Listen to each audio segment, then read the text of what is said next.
Tämä on opetusvideo urheilulajista nimeltä tölkin vieritys. Jokainen vieritys alkaa, kun merkataan tietyt tilastot kirjaan.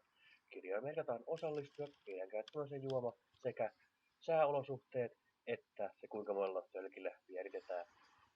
Ja tässä ovat tämänkertaiset osallistujamme. Lajin alkuperäisellä jäsen Keski-Suomen alueen vastaava Ville Ruppunen.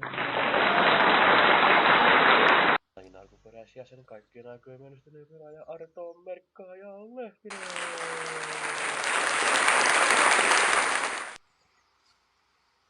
Ja lajin alkuperäisjäsen kaikkien niiden yksittäisiä kipoilta voittanut Julius Velho Näppinen.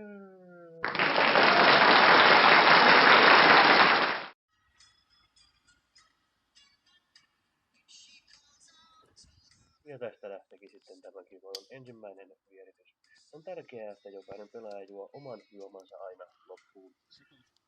Lajin ideana on tosiaankin tölkin vierittäminen mallin mukaisesti, ei heittäminen, ja sille ei saa antaa mitään lisävauhtia. Ja tavoitehan on totta kai saada tölkki mahdollisimman pitkälle. Moro moro!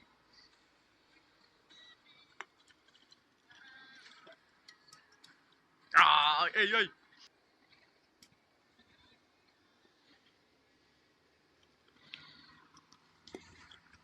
Tää on niinku vittu, jos olisi mennyt paskasti, niin se olisi ollut ihan täysin tuon homon syyt. Autoisua. Mä oon ihan tyytyväinen suoritukseen. Ensimmäinen tölkki. Ensimmäinen sija.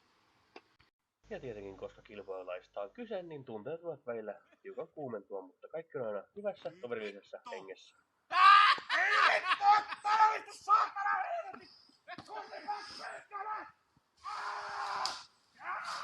On taktiikkalajissa, kun se on tuossa tölkkyyn lärinteessä, niin muut osuu siihen todennäköisemmin, niin silloin muiden tölkkien vauhti hidastuu ja itse saa semmoitteen boost.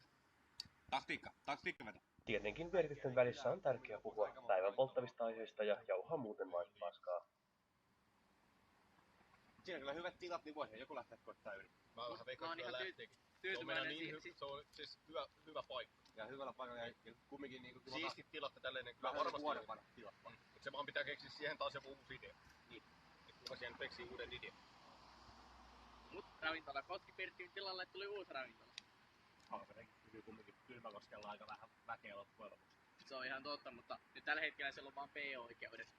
Et vähän toivoisin, että se pysyisi sen verran, että siellä A-oikeudet tulisi.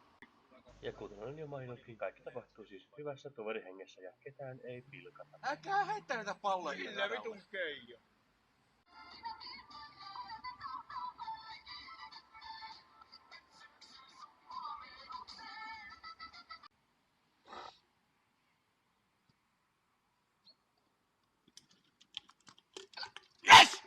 Yes! Juustopallojen saattelemana! Ja kärkeen! Ei varmana ole. Ehkä.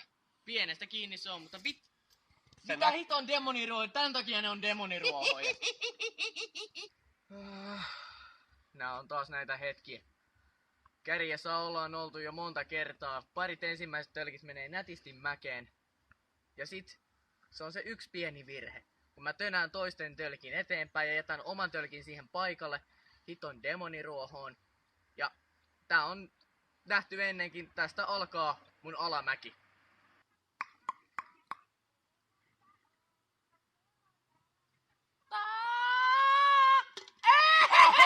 Yes!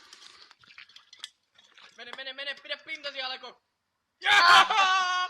Oi!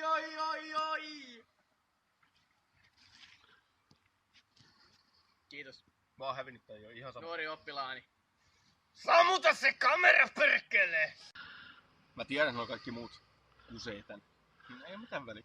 Se on niin sama miten mä vieritän, niin nää muut kusee.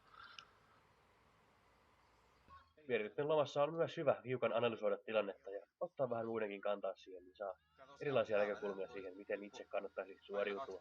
Niin toi Julle niin saattaa hyvinkin lähteä, että se on keskellä mäkeä ja vielä noin ikävästi noin päin. Siis kyllä se Jullen toisiksi viimeinen tölkki. Kyllä sekin saattaa lähteä, jos se vaan tulee sopivalla kulmalla siihen. Jos tuolla kärjessä toi, mikä nyt mulla on kaikkein heikointa, niin se ei liiu kyllä yhtään mieltä. Kärjessä toi, mikä mulla on kärkein tölkki, niin kukaan sinne saa ikinä. On tänne pidemmällekin menty, mutta se oli... Pölle.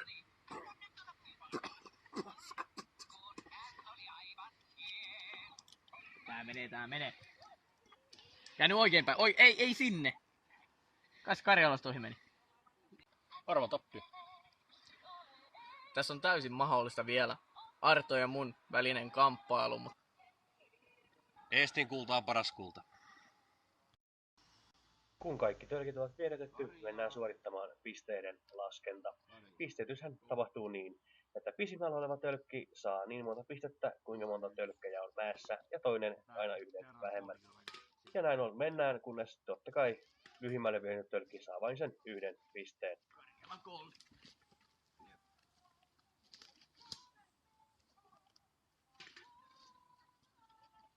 Tarkistus suoritetaan yhdessä, jotta epäselviin tilanteisiin saadaan monta näkökulmaa, ja jos ratkaisua ei muuten tule, niin sitten enemmistön äänin päätetään se, mikä tölkki on pisimmällä.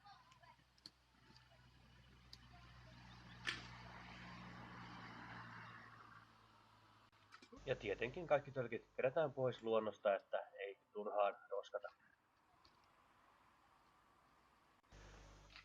Ja lopuksi tietenkin hyvän toverihengen nimissä kaikki kilpailijat kätellään. Tämän kyseisen kilpailun voitti Ville.